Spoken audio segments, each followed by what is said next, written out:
வரலாளிகள் அனைவருக்கும் அன்பான வணக்கங்கள். நம்ம இப்போ கும்பாபிஷேகத்துக்கு அப்புறம் அடுத்த கட்டத்தை நோக்கி நகர்ந்துட்டு இருக்கோம். இதுல முக்கியமான என்ன அப்படின்னா ஒரு 4 விஷயங்கள் இன்னைக்கு இந்த இதுல பதிவுல நம்ம உங்களுக்கு சொல்றோம். 1, மரலாளிகள் இதுக்காண்டி நாம யார் ஒருத்தவங்க குழந்தைங்க சிங்கிள் பேரண்டா இருக்கோ அவங்களுக்கு எஜுகேஷனல் ஃபண்ட் சிஸ்டம் ஸ்டார்ட் பண்ணிட்டோம். இதுல கிட்டத்தட்ட நமக்கு நிறைய அப்ளிகேஷன்ஸ் வந்துட்டு இருக்கு. நாம அதுல என்ன கிரைட்டீரியா வச்சிருக்கீங்கன்னு நிறைய மரலாளிகள் நம்மகிட்ட இப்ப போன் பண்ணி கேட்க ஆரம்பிச்சிட்டாங்க. அவங்களுக்கு சொல்ற தகவல் இது என்ன அப்படின்னு சிங்கிள் பேரண்டா இருக்கணும், வசதி இல்லாம இருக்கணும், நம்ம மரலாளியா இருக்கணும். இந்த 3ம் இருந்தா இதுக்குன்னு நம்ம தனியா ஒரு ஃபோரம் ஃபார்ம் பண்ணியிருக்கோம். அவங்களுக்கு இந்த அப்ளிகேஷன் நம்ம கொடுப்போம். அவங்க ஸ்க்ரூட்னி பண்ணி கொடுத்ததுக்கு அப்புறம் தலைவர்கிட்ட இருந்து ஒப்புதல் வாங்கி நம்ம அதுக்கப்புறம் அந்த ஃபண்டு கொடுக்குறோம். இது எஜுகேஷன் ஃபண்டு.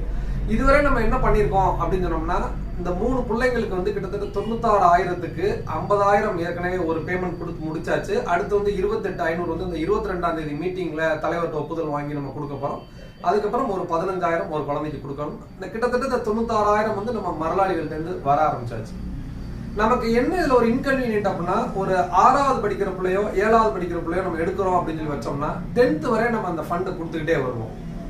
அதுக்கப்புறம் என்ன பண்ணுவோம்னா அந்த 10th மார்க் ஷீட்டை கொடுத்து திருப்பி அப்ளிகேஷன் கொடுத்து நம்மள்ட்ட கொடுத்தோம்னா திருப்பி ஒப்புதல் வாங்கி 11th 12th கொடுப்போம். அதுக்கப்புறம் காலேஜ். ஸோ ஒரு பிள்ளைங்க நம்ம இங்க எடுத்துட்டோம்னா காலேஜ் வரை கொண்டு போறது நாம இந்த சேரிட்டபிள் ட்ரஸ்ட் மூலமா பண்ணணும் அப்படின்னு சொல்லி ஒரு இது பண்ணிட்டு இருக்கனால நம்ம ஈஸியா நிறைய குழந்தைங்களை உள்ளுக்குள்ள சேர்த்துட முடியாது. இப்போ என்ன அப்படின்னா கிட்டத்தட்ட 27 மரலாளிகள் நல்ல ஃபண்டு கொடுத்துட்டு இருக்காங்க. 48 மரலாளிகள், அதாவது இந்த 27 போக இன்னொரு 21 ரெகுலர் சப்போர்ட் கொடுத்துட்டு இருக்காங்க. ஸோ யாருமே பணம் கொடுக்காட்டி கூட இந்த 48 மரலாளிகள் 2,000 வீதம் கொடுத்தாங்கன்னா இந்த 3 பிள்ளைங்களை படிச்ச வைக்க முடியும் நம்மளால. அந்த தைரியத்துல தான் இப்ப நம்ம இந்த 3 பிள்ளைங்களை அடாப்ட் பண்ணி ஸ்டாப் பண்ணி வச்சிருக்கோம். இதுக்கு மேல உள்ள அப்ளிகேஷன்ஸ் நம்ம வாங்கி வச்சுக்கிட்டு நம்ம திருப்பி நிறைய உண்மைத்தன்மை நம்மளோட பணம் இதெல்லாம் பார்த்துட்டு நம்ம உள்ளுக்குள்ள சேர்த்துக்க போறோம். மரலாளிகள்கிட்ட வைக்கிற அன்பான வேண்டுகோள் என்ன அப்படின்னா நீங்க கோயில்ல நாம உண்டியல் சிஸ்டம் கிடையாது. நீங்க இந்த கோயில்ல கொடுக்குற பணத்துக்கு உங்களுக்கு இது எஜுகேஷனல் சப்போர்ட் ஃபண்ட் அப்படின்னு சொல்லி உங்களுக்கு ரசீது போட்டு கொடுப்பாங்க.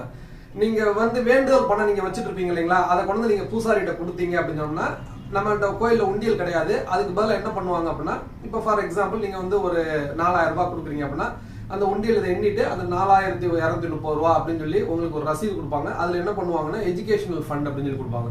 சோ நீங்க கொடுக்குற ஒவ்வொரு ரூபாயும் எங்கேயோ இருக்க ஒரு ஏழை குழந்தைக்கு நம்ம மரலாளி குழந்தைக்கு போக போகுது அப்படின்றத நீங்க மனசுல வச்சுக்கிட்டு அதை கோயில செலுத்தலாம். 1. 2வது, மரலாளிகள் புள்ளி வரி அப்படின்றது இதுவரை 151 பேர்கிட்ட நம்ம வாங்கியிருக்கோம். 1000 ரூபாய் வீதம் தொடர்ந்து யாரு செலுத்திட்டு வர்றாங்களோ அவங்க நம்மளோட நிரந்தர மரலாளி பட்டியல் நிர்வாகத்தோட சார்பா பராமரிக்கப்படுற பதிவேட்டில் அவங்க இருப்பாங்க. நீங்க மரலாளி இல்லை அப்படின்னு சொல்லி நாங்க யாரையும் நீக்கவெல்லாம் மாட்டோம். நீங்க இந்த மரலாளிகள் நிர்வாகத்தோட சைட்ல உள்ள நிரந்தர பதிவேட்டுக்கு வரணும் அப்படின்னு சொல்லி சொன்னோம்னா நீங்க வருஷத்துக்கு ஒரு 1000 ரூபாய் கொடுக்க போறீங்க. இந்த 1000 ரூபாய் அம்பாளுக்கோட தான் போது, மற்ற செலவுக்கு நாங்க எடுக்க போறது கிடையாது. இதை வச்சுதான் நம்ம கோயில் நிர்வாகங்களை வச்சு பண்ண போறோம். இந்த யாரு மிச்ச பணம் செலுத்தாம இருக்கீங்களோ கிட்டத்தட்ட 740 பேர்ல நாம ஒரு 500 குடும்பத்துல இருந்து வந்தா போதும் நம்ம நினைக்கிறோம். 151 போக மிச்சம் 349 பேர் இருக்கீங்க. நீங்களே 1000 ரூபாய் செலுத்தலாம். வருஷத்துக்கு ஒரு 1000 ரூபாய் அப்படின்றது பெரிய தொகை இல்லை. இது உங்களுக்கும் தெரியும், அனைவருக்கும் தெரியும். சோ நிர்வாகத்துக்கு நீங்க தொடர்ந்து அந்த சப்போர்ட்டை கொடுங்க. 3வது விஷயம், நீங்க கோயில்ல பணம் கொடுக்குறீங்க அப்படின்னா அவங்க உங்களுக்கு ஒரு ரசீது கையில கொடுத்துருவாங்க. அந்த ரசீது தான் உங்களுக்கு எவிடன்ஸ். இப்ப நீங்க பேங்க்ல பணம் போடுறீங்க அப்படின்னு சொன்னா நாங்க என்ன பண்ணுவோம் அப்படின்னு சொன்னா உங்களுக்கு ரசீது போட்டு இண்டிவிஜுவலுக்கு ரசீதை டிஸ்பிளே பண்ணிடும். இதுல யாராவது வராம இருந்ததுன்னா நீங்க போன் பண்ணி கேட்கலாம், நாங்க தகவல் சொல்லுவோம். நீங்க கொடுக்குற பணத்தை நாங்க டெய்லி போஸ்டிங்ல போட்டுக்கிட்டே இருந்தோம்னா நிறைய பேர் என்ன சொல்றாங்கன்னா நிறைய பதிவு வருது, எங்களால பார்க்க முடியல, விட்டு போயிருது அப்படின்னு சொல்றதுக்காண்டி தான் முக்கியமான பதிவுகள் மட்டும் நம்ம இந்த குழுவுல பதிவு செய்வோம் அப்படின்றத.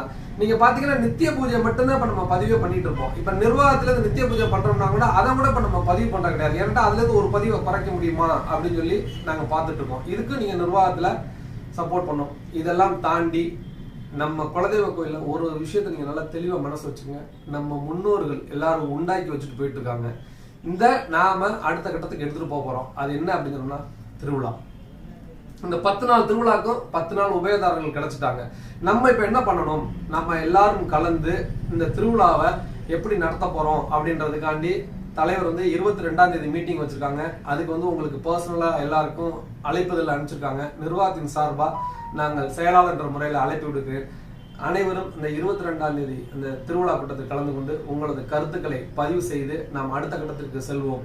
ஏனென்றா நம்ம இப்ப ஆரம்பிக்க போற திருவிழா வந்து இன்னும் எத்தனை தலைமுறை காலத்துக்கும் நிக்க போகுது. அதுல எந்த தடங்களும் இல்லாம கரெக்டா போகணும்னா நம்ம இதை சரியான ஒரு வழிமுறையில நடத்தணும். அதுக்கு நம்ம எல்லாரோட ஒப்புதலும் வேண்டும் என்று சொல்லி நன்றி கூறி விடைபெறுகிறேன். நன்றி, வணக்கம்.